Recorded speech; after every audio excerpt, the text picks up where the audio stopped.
welcome back to my channel. I'm Loves Art, and today I will be gender bending Valentino and Vox, who I have now named Valentina and Vox, or Voxanne, whichever you prefer. So for Valentino's design, he was kind of the hardest to come up with an idea for. Well, not true. They were both pretty hard to come up with an idea for, but Valentino was the one that I was like, I don't know how this is gonna go, mainly due to the fact that, yeah, Valentino doesn't show what he's wearing underneath, but if we look at his Instagram account, we know a bit of the fur that is a part of his coat is actually his own fur. So I had to keep that in mind, even though I didn't really use that at all in the design.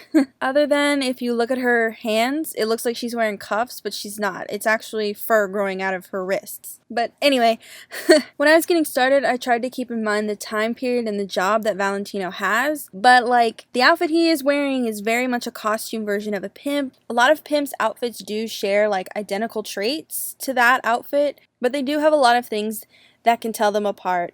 But because I was drawing a female version of a pimp, I was having a bit more difficulties, and I knew that going into this, but because there's not a lot of information about female pimps back in the 1970s, I kind of just gave up and decided to just stick with the costume route and kept everything kind of the same. As you can tell, I kept the jacket the exact same.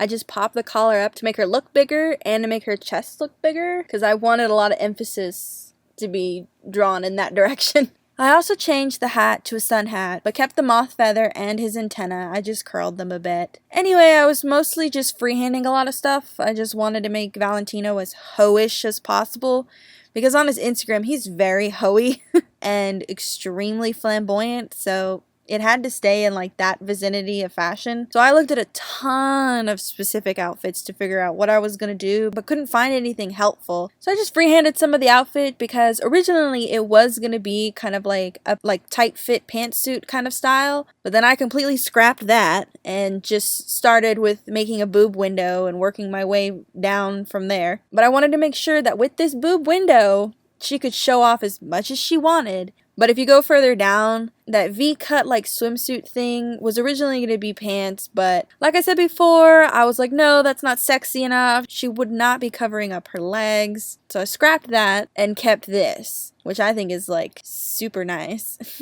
And now I don't really know what Valentino's shoes actually look like, so in my mind, I think he's wearing like tall hooker boots. So that's kind of what I settled with. But I added more gold accents because it looks like he's just wearing simple black shoes. So I was like, well, let's just slap some more gold on there. I mean, who doesn't like a gold pump, right?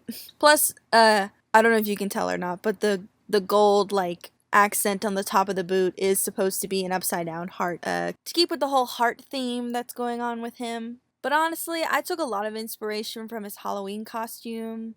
On his Instagram account, you can't see it anymore, but if you look it up, you'll see what I'm talking about, and you'll see where a lot of my inspiration came from. Anyway, I didn't change as much as I thought I was gonna change. Like, I had this whole idea that I was gonna go crazy, but in the end, I stayed with what I felt looked right and was fashionably correct in my mind. But though I did decide to keep her bald, I felt it was a lot cooler to keep her bald than to give her hair, because the more I look at it, the more I'm like, oh yeah, I'm glad I didn't give you hair. You look so good bald. And I know you probably all saw it, but to keep her face from looking too similar to Valentino, I just decided to give her this like permanent makeup look. Overall, drawing Valentino was a hit or miss in my opinion. I had a lot of ups and downs doing this, though I am very happy with how it came out in the end. Like, the sketch I hated, but when I colored it, I was like, okay, I don't hate this as much as I thought. This looks pretty okay. I'm not as mad. However, on to Vox. He was a whole nightmare. I cannot tell you the pain that went through me when I was sketching out Vox's gender bent design. I had such a hard time, mainly due to the fact that it says that Vox is from the 1950s, but his outfit doesn't really look like it's from that time period. But that's mostly due to the color. And don't get me wrong, I love me some neon. Like, I could praise neon all day, but trying to make a neon color palette with a 50s look is pretty hard. Like, it's hard to make something coherent enough or pretty enough to make sense when you're mixing those two genres together. So you can see where I'm going with this. This was a bit of a difficult situation. But anyway, here's the fun, difficult part for me. His outfit and Alistair's outfit are almost identical to each other, but only in silhouette. Like, Vox's jacket is very tight fit and his pants are tighter, whereas Alistair's outfit is only tight in the waist area and the rest of the jacket flares out. And his pants legs are more open, but thanks to the color, you can tell them apart very easily. So you can see where this is going to kick me in the throat, because I had to make a design where Genderbent Vox's design not look like my already designed Genderbent Alistair. Like, I couldn't have them wearing almost identical outfits because I don't do that. I don't like having characters wear outfits super similar to each other. If there's enough detail or enough breakaway, then maybe, yeah. But for this, no. I could not have Vox and Alice have the same, like, style of outfit. It just was not gonna happen. Like, this was my weird hang up that I just couldn't get over. I can't have two female characters wearing the exact same, like, style of outfit. It just wouldn't work for me. So when I was looking at 1950s dresses, I had to keep in mind that I couldn't do anything tight fit. I already gave Alice a, like, tight pencil skirt, so you can see I was having problems, because in the end I kind of settled on what I'm dubbing the presidential styled dress. Like, it's not as powerful as I wanted it to be. Because, I mean, I looked at a ton of dresses, and I kind of settled on two and kind of just mushed them together. Like, this should be okay. But overall, I just decided to keep it. And as I was coloring, I realized this isn't that bad. I'm not happy, but I'm not mad. I do, however, really love the shoes. I'm not complaining about that. I'm very happy with what I ended up with. So if I do decide to go back and redesign this whole look, I'm keeping the shoes.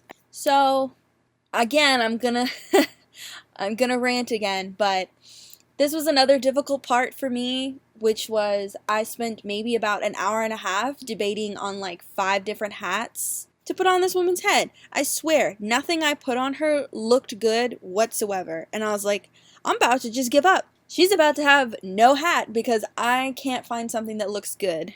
So I pretty much just gave up on the 5 that I had and decided I'm gonna give it one more shot to find the perfect hat. And lucky enough, I did. But it was like, it doesn't look like the one that I ended up drawing because it was kind of small. So I made it extremely big. And because of that, I ended up with this like monster of a hat. So I put it on her head and I was like, okay, I don't like this, but I'm running out of time. I gotta get this done. So I just completely moved on. I kept going. And once I started coloring the hat and adding like the little details here and there, I was like, okay, this isn't that bad. This doesn't make me want to cry like I did in the beginning, so I'm not mad.